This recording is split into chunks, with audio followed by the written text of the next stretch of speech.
बहुत बहुत स्वागत है दोस्तों आपका मिर्च की एक और न्यू वीडियो पर। आज की इस वीडियो के माध्यम से आपको बतलाएंगे मिर्च की उन्नत खेती, मिर्च की खेती कब और कैसे करना चाहिए, वैरायटी का चुनाव, सिलेक्शन, प्रति एकड़ सीड्स, स्प्रेइंग शेड्यूल, खाद का शेड्यूल, लागत, लाभ, मुनाफा के साथ साथ संपूर्ण जानकारी साझा करने वाले हैं। यदि आप मिर्च की खेती कर रहे हैं तो पहली, दूसरी और तीसरी जो ड्रिंचिंग है वो बहुत ज़्यादा ज़रूरी है। एक अच्छी बढ़वार के लिए जो फर्स्ट ड्रिंचिंग है 3 से 5 दिन के आसपास की फसल होती है, प्लांटेशन से, तो NPK 19-19-19 1 kilogram, micro nutrient fertilisers 1 kilogram 200 litre पानी में घोलना है और 50 ml से लेकर 100 ml प्रति पौधा जड़ों के पास ड्रिंचिंग करना चाहिए।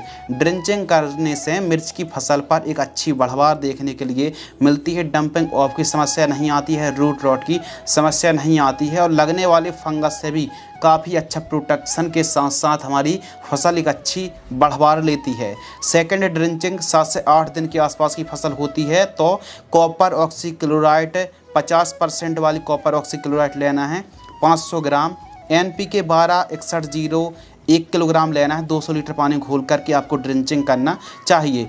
थर्ड ड्रिंचिंग 10 से 12 दिन के आसपास की फसल होती है तो ह्यूमिक एसिड 500 ग्राम, चेलेटेड माइक्रो न्यूट्रिएंट 500 ग्राम 200 लीटर पानी घोल करके ड्रिंचिंग करना चाहिए। मिर्च की फसल पर यदि आप 3 ड्रिंचिंग को अप्लाई करते हैं तो एक अच्छी बढ़वार देखने के लिए आपको मिलेगी। तो मिर्च की आप खेती कर रहे हैं, वैज्ञानिक तरीके से खेती कर रहे हैं, उन्नतशील तरीके से फार्मिंग कर रहे हैं तो ड्रिंचिंग शेड्यूल ज़रूर आपको चलाना चाहिए। इसके अलावा दोस्तों बात करते हैं उन्नतशील किस्में, तो आप यदि हाइब्रिड वैरायटी का चुनाव कर रहे हैं तो महिको की नवतेज 319 वैरायटी को लगा सकते हैं, हाईवेज की सोनल F1 चिली को लगा सकते हैं, यह वैरायटी काफ़ी बढ़िया है। इसके अलावा VNR की सुनिधि वैरायटी को लगा सकते हैं, हाईवेज की प्राइड 151 F1 वैरायटी को लगा सकते हैं और नंबर 5वें पर जो किस्म है एडवांटा गोल्डन सीड्स की AK47 जैसी वैरायटी का चुनाव आप कर सकते हैं। यह जो वैरायटी है काफ़ी बढ़िया वैरायटी हैं और काफ़ी अच्छा उत्पादन देखने के लिए मिलता है। इन वैरायटी पर अन्य वैरायटी की तुलना पर रोग बीमारी का प्रकोप कम देखने के लिए मिलता है। फलन क्षमता अच्छी है, अत्यधिक तीखापन है और यह जो किस्म है फलन और फूल की जो क्वांटिटी काफ़ी बढ़िया देखने के लिए मिलती है। खासकर फलन जो क्षमता है वो काफ़ी अच्छी है, लेकिन इसका मतलब ये नहीं है कि इन वैरायटी पर बिल्कुल भी वायरस या फिर LCV वायरस है, लीफ कर्ल वायरस नहीं आता है। आता है प्रॉपर। यदि हम स्प्रिंग शेड्यूल चलाएंगे तो अच्छे से हमारी फसल प्रोटेक्ट होगी और आप एक अच्छा उत्पादन निकाल सकते हैं। सूटेबल समय के ऊपर बात करें तो देखिए आप मिर्च की खेती 12 महीने कर सकते हैं, लेकिन एक अच्छा आपको रेट देखने के लिए मिले तो बरसात के लिए जुलाई से अगस्त, गर्मियों के लिए अक्टूबर से दिसंबर के मध्य आपको पौधरोपण करना चाहिए। नर्सरी तैयार करने के लिए 30 दिन में प्लास्टिक प्रोट्रे में नर्सरी आसानी से तैयार हो जाती है। प्लास्टिक प्रोट्रे में नारियल की खाद और कोकोपीट खाद, वर्मी कंपोस्ट के साथ एक एक बीजों को मिक्स करके आपको भरना चाहिए, बुआई करनी चाहिए और 25 दिन में नर्सरी तैयार हो जाती है। यदि नर्सरी में पीलापन की समस्या आ रही है, बढ़वार अच्छे से नहीं ले पा रही है या फिर कोई इंसेक्ट और फंगस का प्रकोप है तो 15 लीटर पानी में जब नर्सरी 12 से 15 दिन के आसपास की हो तो आपको कार्बेंडाजिम जैसी वाविस्टिन आती है 50 ग्राम लेना है, फिर UPL की साप कोई एक 50 ग्राम आपको लेना है। इसके अलावा NPK घुलनशील खाद 19-19-19 100 ग्राम लेना है। सिजेंटा कंपनी की एक तारा दोस्तों आपको लेना है 10 ग्राम और ह्यूमिक एसिड ले लीजिए या फिर सागरी का ज़्यादा अच्छा काम करेगी। सागरी का लिक्विड आपको लेना है 30 ml। 15 लीटर पानी में घोल करके आप अपनी नर्सरी पर स्प्रे करेंगे तो कोई भी समस्या देखने के लिए नहीं मिलेगी, नर्सरी ईजिली तैयार हो जाएगी। इसके अलावा बेसल डोज, जब आप बेड तैयार करते हैं तो उस समय बेड तैयार करते समय जो आप बेड तैयार कर रहे हों, बेड की ऊंचाई आपको 1 फीट रखनी है, बेड से बेड की दूरी 2.5 फीट और बेड की चौड़ाई 3 फीट रखनी चाहिए। जब जो प्राइमरी न्यूट्रिएंट है, बेसल खाद है, गोबर की खाद 3 से 4 ट्राली इस्तेमाल करना है। SSP single super phosphate 100 kilogram, regent 5 kilogram और MOP muriate of potash 25 kilogram लेना है। म्यूरेट ऑफ पोटास 60% वाली लेना है। इन सभी को मिक्स करना है और 1 एकड़ में जो आपने बेड तैयार करी हैं दोस्तों उस समय इन खादों का प्रयोग करेंगे तो बढ़वार और ग्रीननेस, हरित लवक की मात्रा एक अच्छे तरीके से देखने के लिए मिलने वाली है। 1 एकड़ में 80 ग्राम से लेकर 100 ग्राम सीड्स की रिक्वायरमेंट पड़ने वाली है। मल्चिंग पेपर 30 माइक्रोन का और ड्रिप 16 mm इनलाइन आपको लगाना चाहिए। एक बेड में सिंगल लाइन आपको रोपण करना चाहिए, प्लांटेशन करना चाहिए। आप यदि सिंगल लाइन पर प्लांटेशन कर रहे हैं तो पौधे से पौधे की दूरी 1 फीट और लाइन से लाइन की दूरी 4.5 फीट रखनी चाहिए, सेंटर से सेंटर की दूरी। इसके अलावा एक एक पौधे की पौधरोपण आपको करने चाहिए हल्के हाथों से।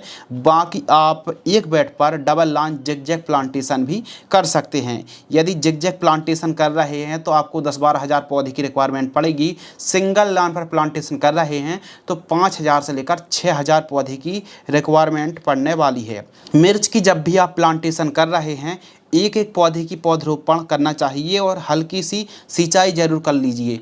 हल्की सी नमी होगी तो एक अच्छे से जड़ें मिट्टी को पकड़ लेंगी। प्लांटेशन के बाद फिर वापस से आपको सिंचाई करनी चाहिए और सिंचाई के ऊपर बात कर ही लेते हैं तो ड्रिप से 2-2 दिनों के अंतराल पर और फ्लड एरीगेशन से 10 से 12 दिनों के अंतराल पर आपको सिंचाई करनी चाहिए। खरपतवार की रोकथाम निराई गुड़ाई सबसे बेस्ट है। बाकी कई किसान भाई दोनों बेड के बीच में ग्लाइफोसेट 41% SL हार्बिसाइड का स्प्रे कर देते हैं, लेकिन भूमि बंजर होती जा रही है तो इसीलिए निराई गुड़ाई ही बेस्ट है। मिर्च की फसल पर वायरस जैसी समस्या ना आए तो इसके लिए प्रिवेंटिव में पीला ट्रैप है, नीला ट्रैप है, लाइट ट्रैप है, ग्रीन नेट है और रेजिस्टेंस वैरायटी का चुनाव जरूर करना चाहिए। फसल चक्र आपको अपनाना चाहिए। गेंदे की 2-4 लाइन खेत के चारों साइड बीच बीच में आपको लगाना चाहिए। एक लाइन मक्के की जरूर लगाना चाहिए जो कि आप वीडियो पर देख रहे हैं।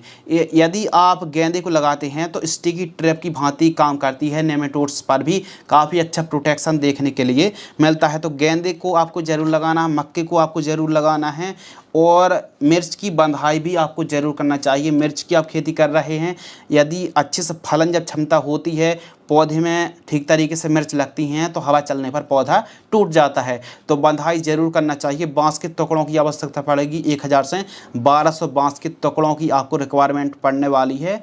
पैड वायर और सूतले की आवश्यकता पड़ेगी बंधाई के लिए। तो मिर्च की बंधाई ज़रूर आपको करनी चाहिए, जैसे आप शिमला मिर्च की बंधाई करते हैं, ठीक है, उसी प्रकार। मिर्च की फसल पर स्प्रेइंग शेड्यूल बहुत ज़्यादा ज़रूरी है, इम्पोर्टेंट है, अनिवार्य है। क्यों? क्योंकि मिर्च की फसल पर कई प्रकार की बीमारी का प्रकोप देखने के लिए मिलता है।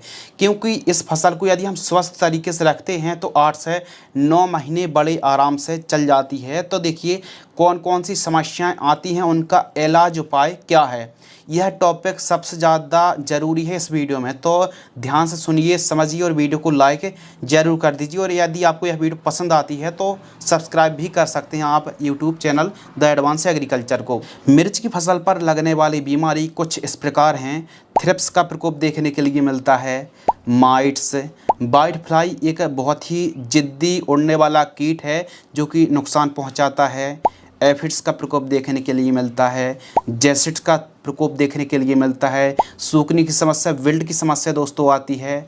लाल कद्दू बीटल, दीमक, वाइट ग्रब, फली छेदक, सेमिलूपर्स, बॉल वर्म का प्रकोप देखने के लिए मिलता है।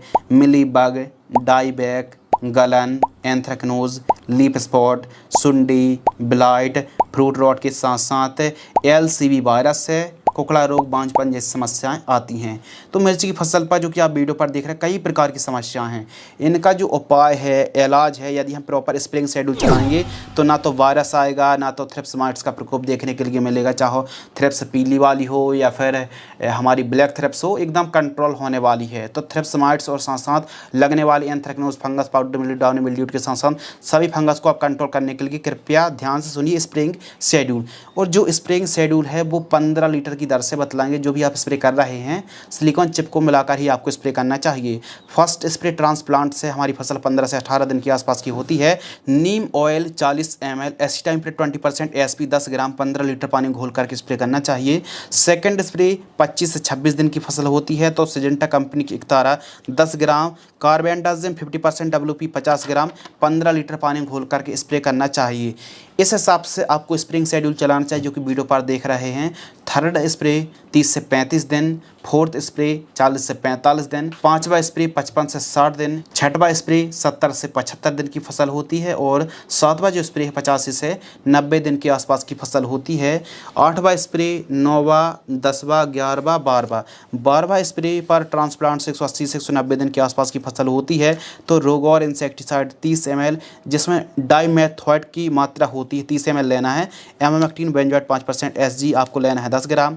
UPL की साफ फंगिसाइड 40 ग्राम 15 लीटर पानी में घोल करके आपको स्प्रे करना चाहिए। 13वां स्प्रे 200 से 210 दिन की फसल होती है तो अदामा इंडिया कंपनी की फैलेथोरा इंसेक्टिसाइड 30 ml, BASF कंपनी की जैम्प्रो फंगिसाइड 40 ml, सिलिकॉन पाउडर 60 ग्राम 15 लीटर पानी घोल करके स्प्रेइंग करना चाहिए। तो इस हिसाब से आवश्यकता अनुसार हमने 12-13 स्प्रेइंग शेड्यूल बतलाए हैं। देखिए, यह जो शेड्यूल जो स्प्रेइंग का शेड्यूल है यह स्टैंडर्ड शेड्यूल है। अब ऐसा नहीं है कि आपकी फसल पर भी इतने कीटों का प्रकोप है तो आप अपना लॉजिक लगा करके कम और ज़्यादा भी कर सकते हैं या फिर अंतर को, गैप को बढ़ा सकते हैं।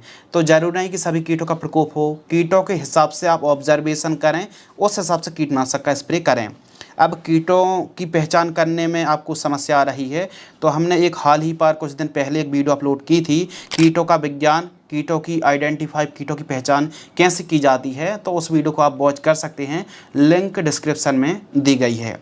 तो चलिए हम अपने टॉपिक पर आते हैं। हम बात कर रहे थे मिर्च की फसल पर यदि कीटों का प्रकोप थोड़ा कम रहता है तो अंतर को, गैप को बढ़ा भी सकते हैं, और यदि कीटों का प्रकोप है तो ऑब्जर्वेशन करके अपने हिसाब से कीटनाशक दवाइयों का स्प्रे आप चला सकते हैं। फर्टिगेशन शेड्यूल यानी न्यूट्रिशन जो शेड्यूल है, किस प्रकार हमको अपनी फसल पर न्यूट्रिशन प्रोवाइड करना चाहिए आवश्यकता अनुसार जो शेड्यूल है। यदि आप साधारण तरीके से खेती करते हैं तो जो फर्स्ट खाद है 20 से 25 दिन की फसल होती है। ध्यान से सुनिए और समझिए। यदि आप ड्रिप से खेती नहीं कर रहे हैं, एकदम साधारण तरीके से खेती कर रहे हैं, कोई मल्चिंग नहीं लगाई, कोई ड्रिप नहीं लगाई, तो उनके लिए खाद का शेड्यूल अलग है। फर्स्ट खाद 25 दिन के आसपास की फसल होती है, 20-25 दिन, तो micro nutrient 3 kilogram, humic acid 1 kilogram, NPK 19-19-19 5 kilogram, इन तीनों को ठीक तरीके से मिक्स करना है। 1 एकड़ में आपने जितने पौधे लगाए हैं, पौधे की जड़ों से लगभग 2 से 3 इंच आपको दूर खुदाई करनी है। उसके बाद आपको खाद दे करके, मिट्टी को फिल करके आपको सिंचाई करनी चाहिए। सेकंड खाद 40 से 50 दिन, इसके अलावा थर्ड खाद 80 से 85 दिन, फोर्थ खाद, फिफ्थ खाद, छठवीं खाद 180 से 200 दिन की होती है। तो अमोनियम सल्फेट और मैग्नीशियम सल्फेट का आपको प्रयोग करना चाहिए यदि आप साधारण तरीके से खेती कर रहे हैं। तो इस प्रकार फर्टिगेशन शेड्यूल चलाना चाहिए। यदि दोस्तों आप ड्रिप एरीगेशन से मिर्च की खेती कर रहे हैं, टपक सिंचाई से चिली फार्मिंग कर रहे हैं, तो फिर आपको साधारण खाद नहीं बल्कि वाटर सॉल्युबल फर्टिलाइजर्स का प्रयोग करना पड़ेगा। यदि आप ड्रिप से खेती कर रहे हैं तो वेंचुरी के माध्यम से इन खादों को आपको चलाना चाहिए।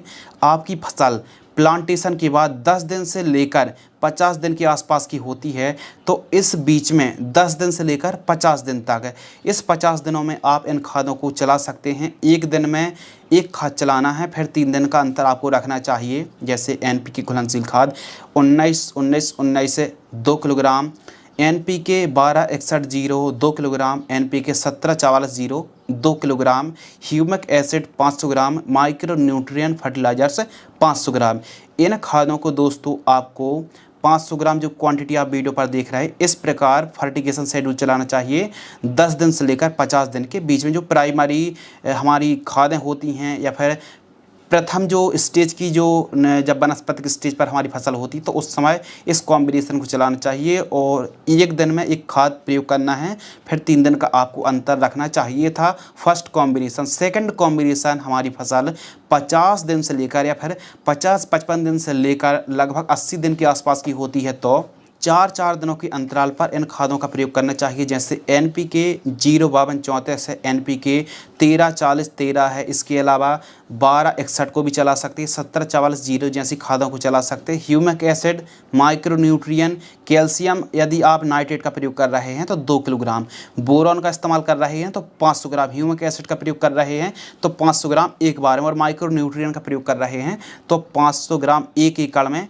वेंचुरी के माध्यम से 4-4 दिनों के अंतराल पर प्रयोग करना चाहिए। ध्यान रखिए, एक दिन में एक खाद ही आपको चलाना चाहिए। बीच बीच में किसी भी स्टेज पर आप चला सकते हैं, जैसे ट्राइकोडर्मा, लेकिन ट्राइकोडर्मा का प्रयोग कर रहे हैं तो अकेला ही आपको प्रयोग करना चाहिए। और हाँ, सीवीड एक्सट्रैक्ट का भी आप इस्तेमाल कर सकते हैं। इसके अलावा जब हमारी फसल 90 दिन से लेकर 90 दिन के बाद भी आप इन खादों का इस्तेमाल कर सकते हैं। 90 दिन या 90 दिन के बाद जब तक आपकी फसल चलती है इन खादों का प्रयोग करें, जैसे NPK 0050 से NPK 13045 खादों को चला सकते हैं। यदि आप NPK 0050 को चला रहे हैं तो 4 किलोग्राम, NPK 13045 को चला रहे हैं तो 4 किलोग्राम, मैग्नीशियम सल्फेट को 4 किलोग्राम चलाना है, अमोनियम सल्फेट को 4 किलोग्राम, कैल्शियम नाइट्रेट को भी आप चला सकते हैं लगभग 3 किलोग्राम। तो इस हिसाब से बीच बीच में चिलेटेड माइक्रो न्यूट्रिएंट है, चिलेटेड जिंक है, सल्फर है और फेरस सल्फेट, इनका प्रयोग करना चाहिए। फेरस सल्फेट चला रहे हैं तो 1 किलोग्राम 1 एकड़ में बेंचुरे के माध्यम से आपको चलाना चाहिए। लेकिन बीच बीच में जिब्रेलिक एसिड है, सीवीड एक्सट्रैक्ट है और ह्यूमिक एसिड है, ट्राइकोडर्मा है, माइकोराइजा है, इनका प्रयोग आपको जरूर करना चाहिए। यदि आप चाहते हैं कि ज़्यादा रासायनिक खादों का प्रयोग ना करना पड़े तो इसके लिए बीच बीच में आप जीवामृत है, इसके अलावा बीजामृत का प्रयोग कर सकते हैं। और भी ऑर्गेनिक तरीके से जो भी खादें आती हैं उनका प्रयोग आपको ज़रूर करना चाहिए, इससे पैदावार बढ़िया देखने के लिए मिलती है। तो इस हिसाब से आप नीम अर्क को भी चला सकते हैं, नीम ऑयल का स्प्रे कर सकते हैं, फिश ऑयल का भी स्प्रे कर सकते हैं। लेकिन ध्यान रखिए, मिर्च की फसल पर वायरस, मिर्च और करेले की फसल पर, शिमला की फसल पर, पपीते की फसल पर, इन पर वायरस जनित बीमारी का प्रकोप ज़्यादा ही देखने के लिए मिलता है। तो इसके लिए बहुत ज़्यादा ज़रूरी है दोस्तों कि आपको स्प्रेइंग शेड्यूल बहुत अच्छा रखना पड़ेगा, प्रॉपर न्यूट्रिशन की पूर्ति करनी पड़ेगी। नेमेटोड्स की समस्या यदि आती है, देखिए पहले तो गेंदे की आपको मेरीगोल्ड की 2-4 पंक्तियों में आपको लाइन जरूर लगा देना है। गेंदे को लगा दीजिए यदि आपको नेमेटोड्स की समस्या देखने के लिए मिल रहा है, आपको लग रहा है कि हमारी फसल एकदम बढ़वा नहीं ले रही, हम खाद दे रहे हैं, पानी स्प्रेइंग सब कुछ देने के बाद भी यदि बढ़वा ठीक तरीके से नहीं पौधा ले पा रहा है, तो इसके लिए बहुत ज़्यादा ज़रूरी है कि आप उसको उखाड़ के देखिए कहीं नेमेटोड्स का अटैक तो नहीं। यदि ऐसी कंडीशन पर नेमेटोड्स का प्रकोप है तो आप बायर कंपनी की वेलम प्राइम का आप सॉइल एप्लीकेशन चला सकते हैं। 500 ml 200 लीटर पानी में घोल करके आपको सॉइल एप्लीकेशन से चलाना चाहिए जड़ों के पास। इस हिसाब से आपको मिर्च की खेती करनी चाहिए, इस हिसाब से फर्टिगेशन शेड्यूल चलाना चाहिए। अब यदि आपकी फसल हरी भरी है तो जो ड्रिप से आप खाद चला रहे हैं उसके अंतर को कम ज़्यादा कर सकते हैं, क्वांटिटी को कम और ज़्यादा भी कर सकते हैं। तो इस वीडियो के माध्यम से हमने जो फर्टिगेशन शेड्यूल साझा किया है वो एक स्टैंडर्ड फर्टिगेशन शेड्यूल है, न्यूट्रिशन है। बाकी अपना विवेक का इस्तेमाल करके, अपना नॉलेज, अपना अनुभव को लगा करके थोड़ा सा ऑब्जर्वेशन करें, फसल की देखभाल करें। उस हिसाब से यदि आप फर्टिगेशन शेड्यूल चलाएंगे तो कम लागत पर एक अच्छा उत्पादन आप निकाल सकते हैं। बात करते हैं दोस्तों बाज़ार भाव। मिर्च का जो बाज़ार भाव है 25 रुपये से लेकर के 65 रुपये 70 रुपये प्रति किलोग्राम तक का रेट देखने के लिए मिलता है। लेकिन हमारे किसान भाइयों को एक एवरेज, एक औसत जो बाज़ार भाव हैं वो 25 रुपये से लेकर 45 रुपये मध्य का ही रेट देखने के लिए मिलता है। लागत के ऊपर दोस्तों बात करते हैं। मिर्च की खेती पर सबसे बड़ी जो लागत है वो है स्प्रेइंग, खाद के साथ साथ सबसे बड़ी लागत लगती है हार्वेस्टिंग। जब हम तुड़ाई करवाते हैं, मिर्च की तुड़ाई काफ़ी महंगी होती है, तो कभी कभी क्या होता है कि रेट कम होने पर किसान भाई हार्वेस्टिंग भी नहीं कर पाते हैं। तो एक प्रकार से कह सकते हैं कि मिर्च की यदि रेट अच्छे मिलते हैं तो हमको आमदनी बहुत अच्छी होने वाली है। यदि रेट अच्छे मिलेंगे, उत्पादन अच्छा होता है तो हमको आमदनी भी, जो नेट प्रॉफिट, शुद्ध आमदनी बहुत बढ़िया होने वाली है। यदि हम लागत के ऊपर बात करें तो 1 एकड़ में मिर्च की खेती यदि आप वैज्ञानिक तरीके से करते हैं तो 1 लाख रुपये से लेकर 1,30,000 रुपये तक हमको लागत लग सकती है। इसमें स्प्रेइंग का खर्च है, इसमें फर्टिगेशन का खर्च है। यदि आप वैज्ञानिक तरीके से खेती करते हैं, मल्चिंग लगाते हैं, ड्रिप लगाते हैं, तब जाके 1,30,000 रुपये के आसपास लागत लगने वाली है। लाइफ साइकिल के ऊपर दोस्तों बात करते हैं तो जो लाइफ साइकिल है, यदि मिर्च की आप वैज्ञानिक तरीके से खेती करते हैं तो 8 से 9 महीने बड़े आराम से चल जाती है और 60-65 दिन के आसपास की फसल होती है तो हार्वेस्टिंग के लिए तैयार हो जाती है। मुनाफा के ऊपर अगर हम बात करें तो जो मुनाफा है, जो नेट प्रॉफिट, शुद्ध आमदनी है, सभी लागत को काटकर आप 1 एकड़ से 7 लाख रुपये से लेकर 8 लाख रुपये के आसपास कमाई कर सकते हैं। अब जो कमाई है वो काफ़ी ज़्यादा डिपेंड करती है काफ़ी ज़्यादा फैक्टर पर कि आप जो वैरायटी लगा रहे हैं यदि अच्छी है तो उत्पादन अच्छा मिलेगा। अब यदि उत्पादन अच्छा होता है, बाज़ार भाव अच्छे मिलते हैं, तो फिर आपकी जो कमाई है वो बढ़ने वाली है। तो फसल को स्वस्थ रखिए, एकदम अच्छे से स्प्रिंग शेड्यूल चलाइए, सिंचाई करिए, प्रॉपर न्यूट्रिशन की पूर्ति करिए, और जो वायरस जनित बीमारी आती हैं proper mites, thrips, white fly की यदि स्प्रे लेंगे आप तो बहुत अच्छा फ़ायदा होगा। ज़्यादा वायरस नहीं फैलेगा, एकदम वहीं स्टॉप हो जाएगा, कंट्रोल हो जाने वाला है। तो इस हिसाब से यदि आप मिर्च की खेती करते हैं, यदि बाज़ार भाव उत्पादन अच्छा होता है तो आमदनी बढ़ भी सकती है। और जो प्रोडक्शन है, जो उत्पादन है, 1 एकड़ में यदि आप वैज्ञानिक तरीके से मिर्च की खेती करते हैं तो आप अधिकतम 45 से लेकर 55 टन तक आप 1 एकड़ से पैदावार निकाल सकते हैं। लेकिन आप नॉर्मल तरीके से खेती करते हैं तो 20 से 25 टन ही आप उत्पादन निकाल पाएंगे। तो यदि आप आधुनिक तरीके से खेती करते हैं तो आप 40-45 टन तक आप मिर्च की फसल से उत्पादन निकाल सकते हैं। इस वीडियो के माध्यम से हमने संपूर्ण जानकारी साझा की कि कैसे मिर्च की खेती आप कर सकते हैं, ज़्यादा कमाई कर सकते हैं। मिर्च की फसल पर जितनी ज़्यादा आप साफ़ सफाई रखेंगे उतनी ही स्वस्थ आपकी फसल तैयार होने वाली है। तो इस वीडियो के माध्यम से हमने पूरी कोशिश करी कि हर एक टॉपिक को, हर एक पहलू जो ही बात है उसका हमने जो टॉपिक था उसको कवर और क्लियर किया। फिर भी आपके मन में कोई डाउट्स रहते हैं, कोई सवाल हैं, तो कमेंट सेक्शन खाली है, ज़रूर उसका रिप्लाई मिलने वाला, कमेंट्स आप कर सकते हैं। तो मिलते हैं इसी प्रकार एग्रीकल्चर कृषि से जुड़ी एक और इन्फॉर्मेटिव वीडियो के साथ। तब तक के लिए धन्यवाद, नमस्कार, जय हिंद, वंदे मातरम।